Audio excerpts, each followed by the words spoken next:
Bienvenue sur Passionné de Novla, vous regardez Les Noces de Zara épisode 66, mais avant de commencer, abonnez-vous et activez la cloche de notification pour ne rien rater, n'oubliez pas d'aimer la vidéo.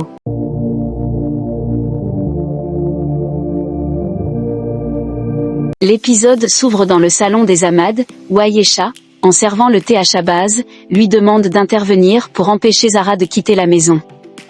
Elle insiste sur le fait que Zara est toujours leur belle-fille, et qu'un départ précipité risquerait de briser définitivement son mariage avec Kabir. Zinat, visiblement blessée, interrompt pour rappeler qu'elle aussi est belle-fille de la famille, mais qu'on ne semble pas lui accorder la même importance. Ayesha tente de raisonner Shahbaz, suggérant que Kabir et Zara pourraient vivre sous le même toit mais dans des chambres séparées, le temps que la vérité éclate. Cependant, Shahbaz reste ferme. Il pense que le départ de Zara est nécessaire, car les rumeurs nuisent à leur réputation. Selon lui, éloigner Zara calmerait les commérages et préserverait l'image de la famille. Kabir et Zara font alors leur entrée. Kabir annonce qu'il va raccompagner Zara chez ses parents. Alina, très émue, supplie Zara de rester, lui rappelant une promesse de passer du temps ensemble chaque jour. Zara, touchée mais résolue, insiste sur la nécessité de partir. Ayesha, bouleversée, lui reproche de ne pas l'avoir consultée avant de prendre cette décision. Zara demande pardon à Shahbaz, exprimant ses regrets, mais réaffirmant que son départ est un acte d'amour et de respect pour Kabir.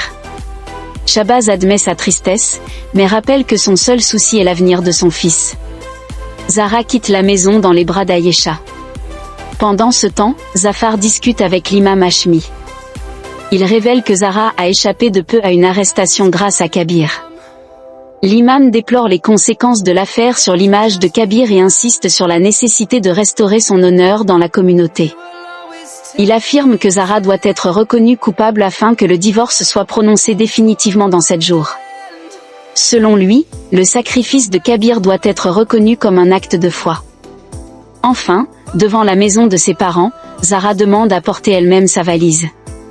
Elle sait que ses parents poseront des questions difficiles à Kabir, et elle souhaite lui éviter cette douleur.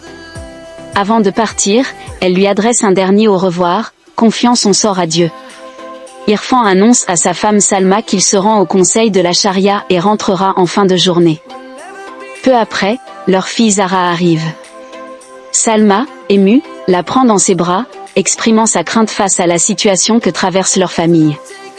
Irfan tente de rassurer Zara, affirmant qu'il est fier d'elle, qu'il connaissait déjà en son fort intérieur le destin qui l'attendait. Il rejette l'idée d'une simple machination politique, tout en accusant l'imam Hashmi d'avoir joué un rôle clé dans la rupture entre Kabir et elle. Il insiste sur le fait que même Kabir porte une part de responsabilité dans les événements.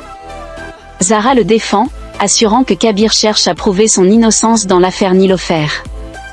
Mais Irfan reste convaincu que Kabir est manipulé, notamment par son père, Shahbaz Ahmad, qu'il tient pour le véritable instigateur du divorce. Malgré tout, Irfan encourage Zara à ne pas perdre espoir, à continuer de se battre, car elle incarne la voix des femmes de leur communauté.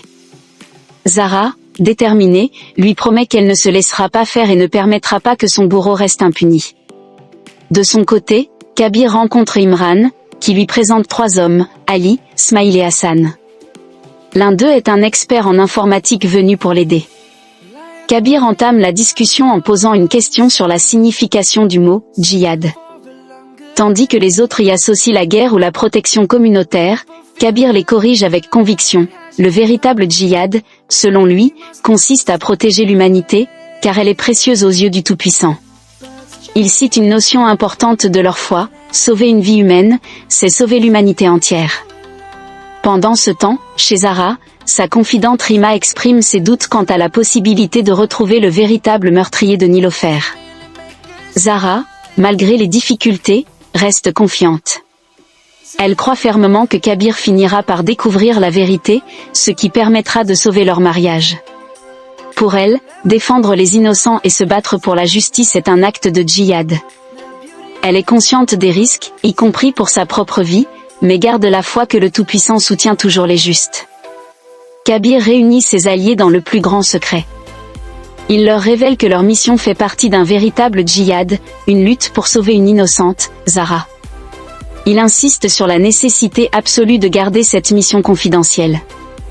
Ali et les autres le rassurent, leur loyauté est totale. À l'unisson, ils promettent de soutenir Kabir dans sa quête de justice. De son côté, Zara rassemble Rima et 2 autres amis. Consciente des dangers et de l'ampleur du combat, elle leur demande un engagement total, peu importe les obstacles. Les 3 femmes lui donnent leur parole, prêtes à se tenir à ses côtés quoi qu'il arrive. Kabir informe son groupe qu'il dispose de seulement 7 jours pour prouver l'innocence de Zara. Le compte à rebours commence, et ils doivent agir sans perdre de temps. Imran l'interroge sur les preuves détenues par la police. Kabir explique que l'inspecteur pendait à 3 arguments majeurs contre Zara. Le premier repose sur l'empoisonnement de Nilofer. Ses empreintes ont été retrouvées sur les lieux du crime, mais Kabir insiste, au moment de la mort de Nilofer, Zara était avec lui. Elle ne s'est rendue à l'hôpital qu'après le décès. Zara, de son côté, révèle qu'une femme couverte d'un voile a été vue sur les images de vidéosurveillance entrant dans la chambre de Nilofer 20 minutes avant sa mort. Rima comprend alors que retrouver cette mystérieuse femme pourrait être la clé pour identifier le véritable assassin. Cependant, Kabir tempère leur espoir, l'inconnu était entièrement voilé, rendant son identification presque impossible. Il poursuit avec le deuxième élément à charge, les empreintes de Zara retrouvées sur la seringue utilisée pour administrer le poison. Cette révélation trouble l'équipe, Imran s'interroge sur la manière dont cela a pu arriver. Le mystère s'épaissit, mais leur détermination reste intacte. Zara explique à Rima que ces empreintes ont probablement été récupérées à son insu, après qu'elle ait touché un objet manipulé ensuite par le véritable coupable, dans le but de l'incriminer dans le meurtre de Nilofer. Elle est convaincue qu'il s'agit d'un coup monté. Rima, impressionnée par sa logique, la compare à une version féminine de James Bond. Pendant ce temps, Kabir révèle un autre élément à charge, un aide-soignant de l'hôpital affirme avoir vu Zara sur les lieux. Mais Kabir insiste, Zara ne s'est jamais rendue à l'hôpital au moment évoqué. L'équipe comprend qu'un témoin a été manipulé ou corrompu. Zara suggère que cette personne a peut-être été payée pour mentir, et que retrouver cet aide-soignant pourrait les mener directement au cerveau de la machination. Décidée à percer ce mystère, Zara et ses amis se rendent à l'hôpital. L'une d'elles s'interroge, comment identifier l'infirmier en question ? Zara propose une stratégie, chercher un employé qui aurait récemment fait des dépenses inhabituelles, signe qu'il aurait reçu de l'argent. Elle compte exploiter cette faiblesse pour l'atteindre. Pour mettre leur plan à exécution, Rima accepte de jouer un rôle. Zara et ses amis simulent une urgence médicale, badigeonnant Rima de faux sang. Dans un moment comique, Rima dramatise la scène, prétendant que son amoureux l'a trahi et qu'elle a tenté de se... Zara, amusée mais concentrée, lui demande de ne pas en faire trop. L'équipe se prépare alors à entrer dans l'hôpital, déterminée à poursuivre leur enquête et à démasquer le coupable. Kabir demande à Imran où se trouve Ali, qui est parti enquêter sur l'identité de l'aide-soignant présent la nuit du crime. Lorsqu'Ali revient, il apporte une information cruciale, l'homme s'appelle Ganesh Mishra et se trouve actuellement au deuxième étage de l'hôpital. Kabir, Imran et Ali se précipitent pour le retrouver. Pendant ce temps, Mishra prend des photos avec un téléphone flambant neuf, ce qui attire l'attention de Kabir. En tentant de l'aborder calmement, Mishra panique et s'enfuit. Les 3 hommes se lancent à sa poursuite à travers les couloirs de l'hôpital. De l'autre côté du bâtiment, Zara et ses amis mettent à exécution leur plan de diversion. Rima simule une urgence médicale, criant à l'aide, feignant une blessure. Zara tente de canaliser la situation, mais Rima en fait trop. Une infirmière arrive, inquiète, et Rima improvise une autre excuse, prétendant avoir mal à la gorge. Les filles insistent pour voir un aide-soignant plutôt qu'un médecin, espérant ainsi croiser Mishra. Rima, toujours dans son rôle, rappelle à ses amis que les médecins ne se pressent jamais dans les hôpitaux publics, leur laissant le temps de repérer leur cible. Elle leur demande de trouver l'aide-soignant ayant récemment fait des dépenses extravagantes. Peu après, 2 infirmiers passent en discutant du nouveau téléphone coûteux de Mishra, insinuant qu'il aurait pu le financer avec un pot de vin. Rima, flairant la piste, leur demande où se trouve Mishra. On lui indique le 2e étage. Rima court rejoindre Zara et l'informe. Elle se précipite vers l'ascenseur et, à leur sortie, croise Mishra. En le reconnaissant, Zara confirme qu'il s'agit bien de lui. Mishra les aperçoit et prend immédiatement la fuite. Zara et Rima se lancent à sa poursuite, déterminés à ne pas le laisser s'échapper. De l'autre côté, Kabir et ses compagnons sont également à ses trousses. La traque est lancée. Kabir, Imran et Ali cherchent Mishra à travers l'hôpital, sans succès.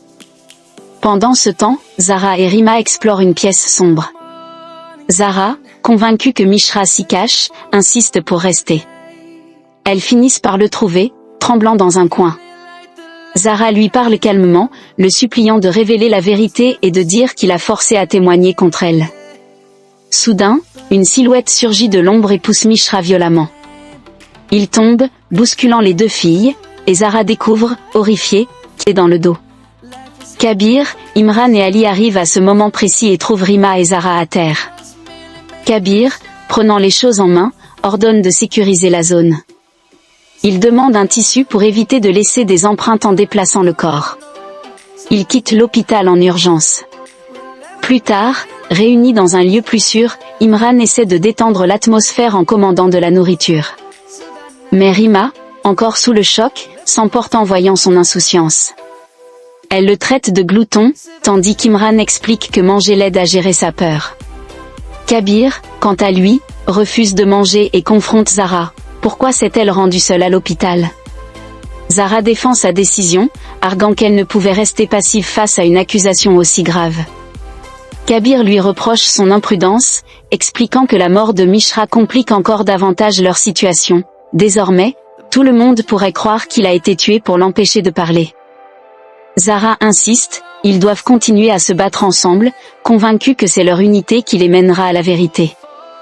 Dans l'ombre, une mystérieuse personne examine les images de surveillance de l'hôpital et les envoie à Asmi, un homme visiblement au cœur du complot. Asmi, satisfait, déclare que Zara lui facilite la tâche et ordonne de s'assurer qu'elle seule soit blessée, car Kabir lui est encore nécessaire. Il annonce froidement que Zara n'a que 7 jours, assurant qu'elle ne pourra jamais prouver son innocence. Pendant ce temps, Zara, accablée par la mort de Mishra, exprime sa détresse à Kabir. Elle se sent responsable et craint de le perdre à son tour. Kabir tente de la rassurer et promet de tout faire pour la blanchir. Mais les tensions montent, Kabir perd patience face à l'insistance de Zara, et c'est Imran qui intervient pour apaiser la situation.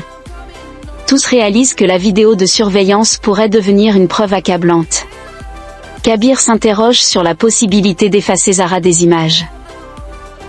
Plus tard, seule dans sa chambre, Zara est hantée par les souvenirs du meurtre de Mishra. La voix de Kabir résonne dans sa tête, la culpabilité la ronge. Soudain, elle est tirée de ses pensées par l'arrivée de l'inspecteur Pandey qui l'arrête pour le meurtre de l'aide-soignant. Zara nie en criant son innocence, implore ses parents de croire en elle, mais en vain. Dans une scène déchirante, elle est arrachée à sa famille, avant de se réveiller brusquement, ce n'était qu'un cauchemar. La police arrive sur la scène du meurtre de Mishra et commence immédiatement l'enquête. Des photos sont prises, des employés sont interrogés, et l'inspecteur Pandey exige des explications. Il ordonne de visionner les enregistrements de surveillance, persuadé que les caméras ont capté l'assassin. Pendant ce temps, Imran et Ali s'introduisent discrètement dans la salle de vidéosurveillance pour effacer toute trace de Zara. Ali trouve la vidéo, mais le temps presse, l'inspecteur approche. Imran tente de gagner du temps, mais l'inspecteur arrive avant qu'ils n'aient pu terminer leur tâche.